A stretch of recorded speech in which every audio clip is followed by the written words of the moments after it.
Coucou les petits loups. Vous êtes en immersion totale avec moi dans ma chambre, devant ma bibliothèque.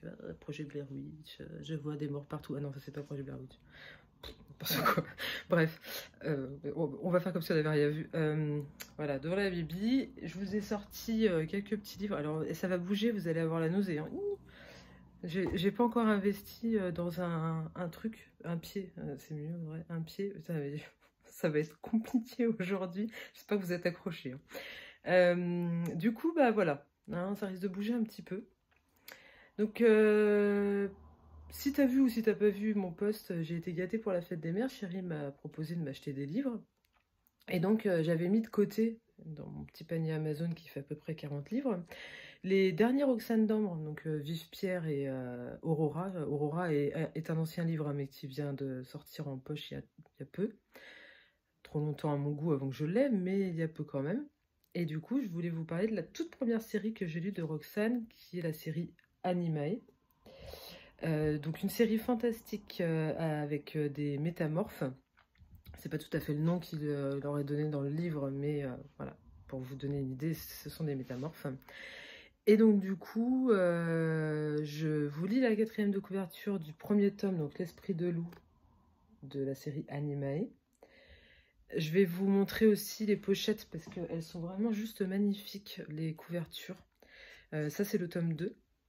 Toujours avec cet esprit, les yeux de l'animal au-dessus et l'endroit et le lieu où ça se passe en dessous. J'ai beaucoup aimé l'idée. Donc le 2. Le 3, qui est donc Le cauchemar du chien. Tac. Et le 4, Le rire de la hyène. Hop là. Qui est un peu plus épais celui-ci.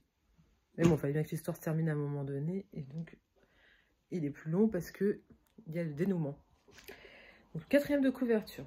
Je m'appelle Lou, j'ai 20 ans et dans quelques heures, je vais m'installer dans les bureaux de la DCRI et Service secret français. Mon job, officiellement, je suis consultante au département de recherche sur l'inexplicable.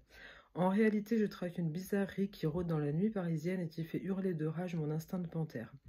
Oh, je ne vous ai pas dit, comme tous ceux de ma race, ma vraie nature est animale et je me transforme à volonté.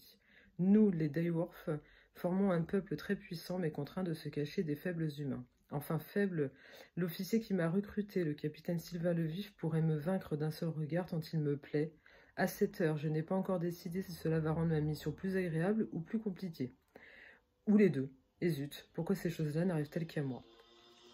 Donc, ouais, Direwolf, je sais pas comment on le dit réellement, Roxane, si tu peux nous faire un petit vidéo prononciation. Quand je le lis dans ma tête, ça donne à chaque fois un truc différent. Hein, donc, voilà, je vous l'ai dit comme je le dis dans ma tête, et souvent de fois, ça change. Hein.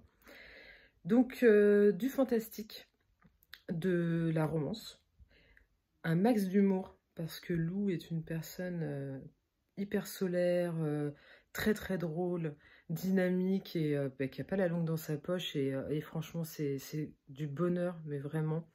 Elle m'a tout de suite plu, d'autant que la plume de Roxane est d'une fluidité incroyable aussi. Les pages se tournent, rapidement on arrive à la fin du premier tome et on se dit il faut que je prenne le deuxième parce que c'est juste pas possible.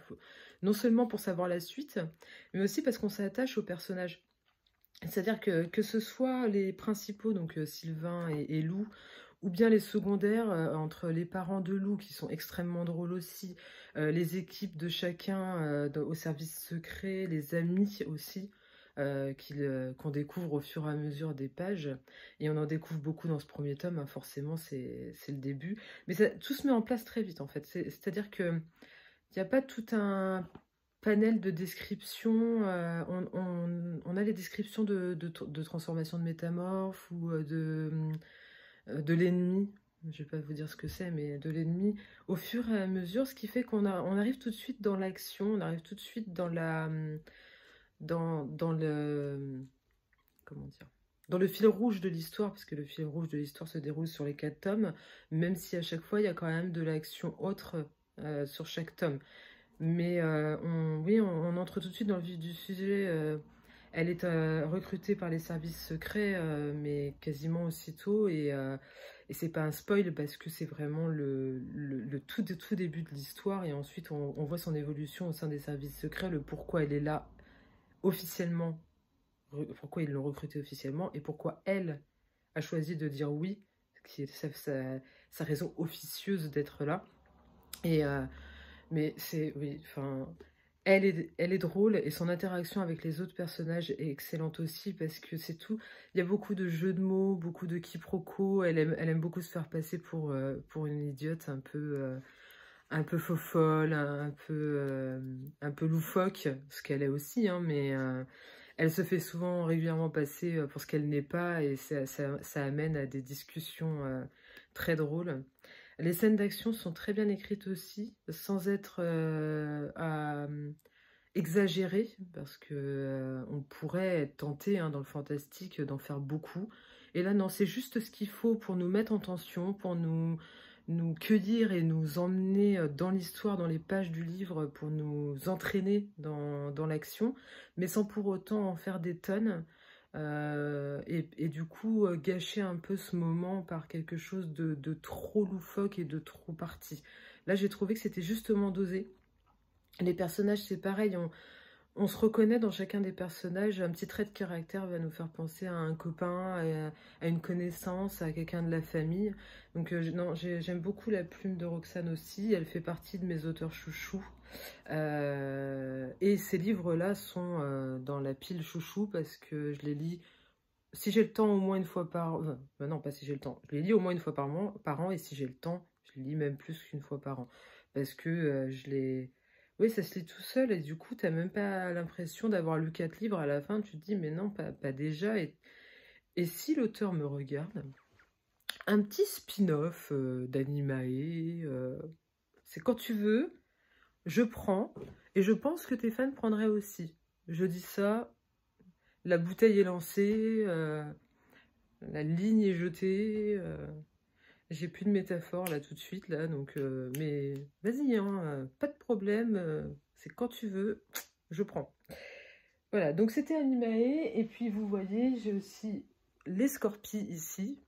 Je vous les montre pas parce que je pense que je ferai une vidéo un peu plus tard des Scorpies aussi, parce que j'ai beaucoup aimé cette série-là, qui est absolument différente, mais pareil, avec de l'humour et une très très bonne intrigue aussi. Donc je vous en reparlerai. Et puis juste pour les copines, elle est belle ma bibliothèque. Hein. Et ouais, bon, je vous ai montré la tronche de mes frangines, elles vont me pourrir, mais bon, c'est pas grave. Et du coup, voilà, ben, vous me dites, hein, si ça a trop bougé et que vous avez vomi partout, je veux pas de photos. Et sinon, bah, si ça vous plaît, le changement de décor et que vous voulez que je change encore de décor, mais par pitié, achetez un pied parce que sinon, on pourrit le salon, bah, vous me dites aussi. Voilà, et puis bah, je vous souhaite une très bonne fête des mères à toutes les mamans. Je vous fais plein de gros bisous. Vous rappelez-vous que plus on est imparfaite et mieux on est des super mamans. Je vous embrasse très très fort tous et je vous dis à très bientôt pour une nouvelle vidéo. Tchou tchou.